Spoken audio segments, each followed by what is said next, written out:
Hi, my friends. Okay, so today I had to just turn on the camera and say some things because either I'll forget them or I'll be too chicken to say them out loud. So we're gonna dive into this right now. This is a topic that is so important to me, and as you'll see, I truly feel for the world at large. And it's a big cause of a lot of our global problems, and we just don't even know it. So I wanted to talk about that today. First of all, I'm Jayanne. I'm a medical intuitive. I do lots of cool stuff. Check it all out, okay? You can go to courses.jayanhealing.com and get some free meditations that I have created with the intention of allowing you to feel more self-love in your life and allowing you to truly tap into what's called unconditional love without conditions, without feeling like guilty. I'm going to talk today about some biblical topics and some Christian topics and some Christian themes. I do want to say a disclaimer. I do not seriously consider myself to be, quote, Christian. Many years ago, I had to take the label off of my heart as Christian, but I still read the Bible. I still gain wisdom from basically everywhere. And I've been doing that, probably 8 to 10 years. I gave myself permission to trust my intuition to show me what I needed to see.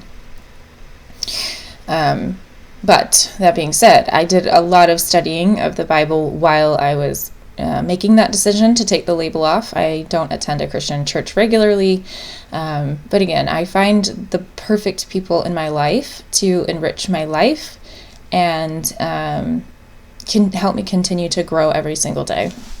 Okay, so let's get started.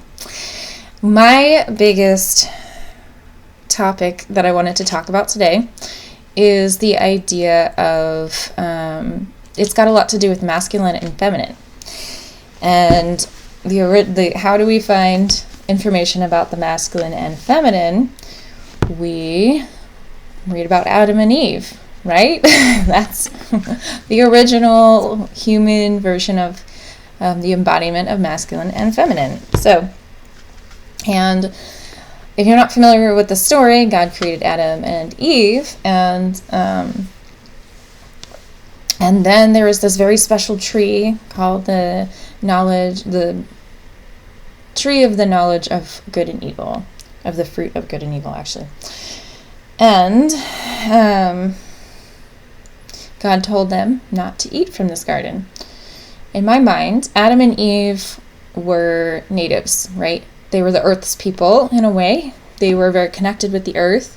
The food just grew in abundance, just like any other animal. And so they were very connected with the earth. They were very connected with each other. And this is the story of how they became disconnected from the earth. Okay, so we are reading Genesis 3. Okay, now the serpent was more crafty than any of the wild animals the Lord God had made. He said to the woman, "Did God really say, 'You must not eat from any tree in the garden'?"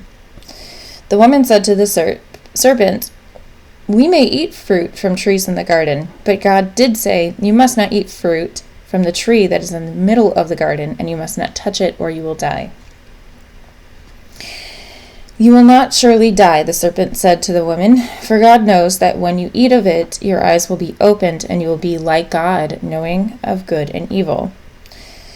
When the woman saw, this is important here, when the woman saw that the fruit of the tree was good for food and pleasing to the eye, and also desirable for gaining wisdom, she took some and ate it.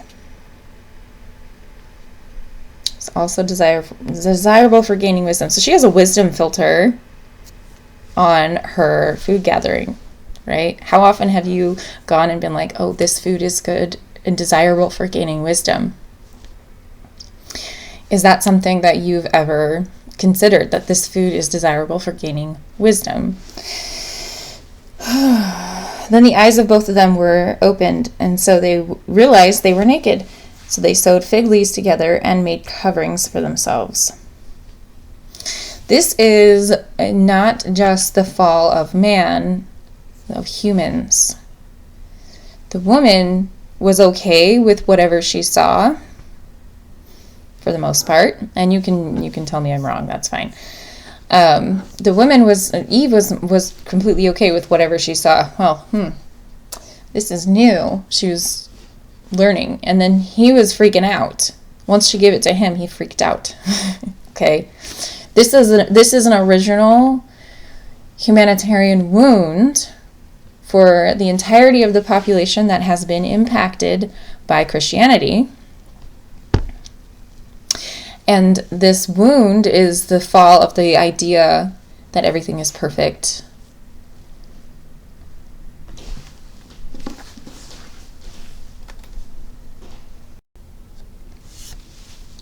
So it's really all about the fall of the perception of man. Because beforehand, everything was great and fine and wonderful and lovely. And eating of this fruit shows Adam, everything is not perfect. Everything is not fine. Everything is not lovely. And he kind of has an emotional mental meltdown by opening his eyes. And then it goes on to say that God basically cursed him. Well, this is written by men with this perception. And so it's entirely possible that God didn't actually curse him, because we know God is love, right? God is unconditional love. So all of this time, for all these thousands of years, we've been trying to undo this curse of, cursed are you above all the livestock and the wild animals. Oh, that's the serpent. I will greatly increase your pains and childbearing. With pain you will give birth to children. Your desire will be for your husband, and he will rule over you. Cursed is the ground because of you. So to Adam, he said, cursed is the ground because of you. Through painful toil you will eat of it all the days of your life. It will produce thorns and thistles for you, and you will eat the plants of the field. By the sweat of your brow you will eat your food until you return to the ground, since from it you were taken. For dust you are, and to dust you will return. Here's the thing. Again, this was written by someone who already had this wounding.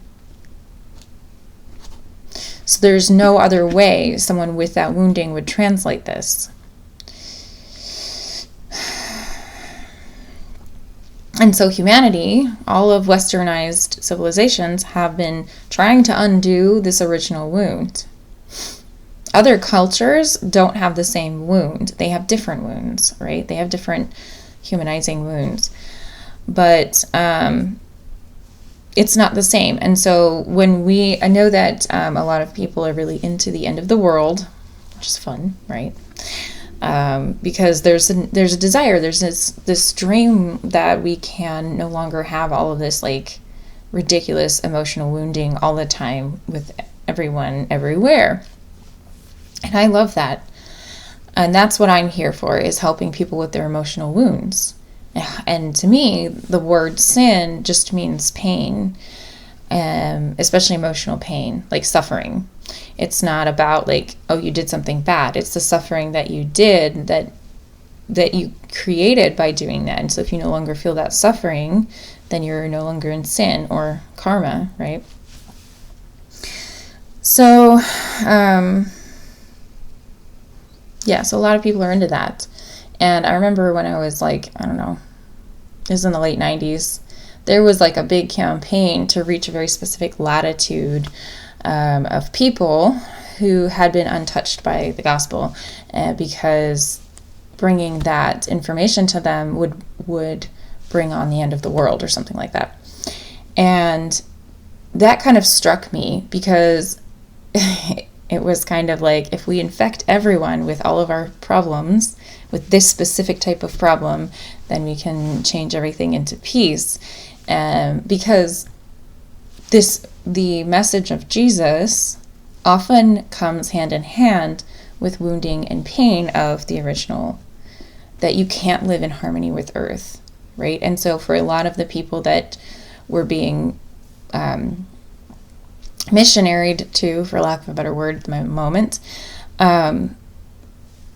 they're also having their connection from the land removed. Just look at all of the Native Americans, look at the Native Hawaiians.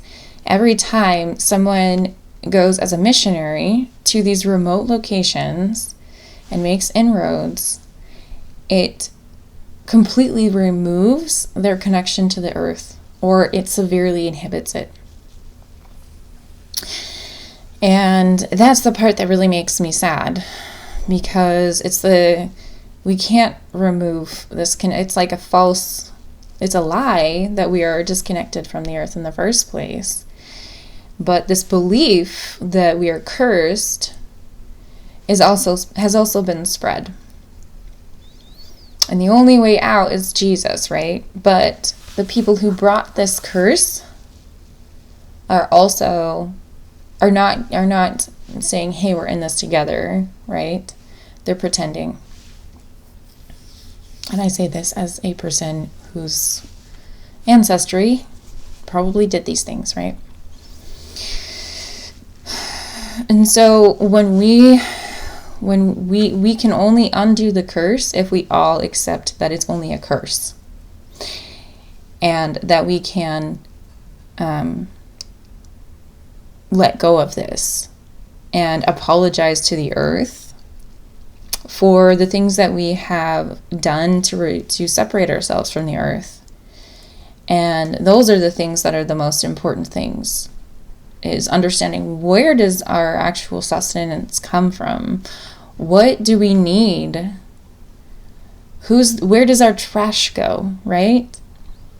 There's this constant cycle of connection to the earth that we cannot be weaned from. It's not a thing. So I guess what I needed to say is that if you're feeling like very lost and alone, and a lot of emotional wounds and all of that, wisdom is everywhere, and connecting in with nature is really helpful. So those are my 2 cents on that.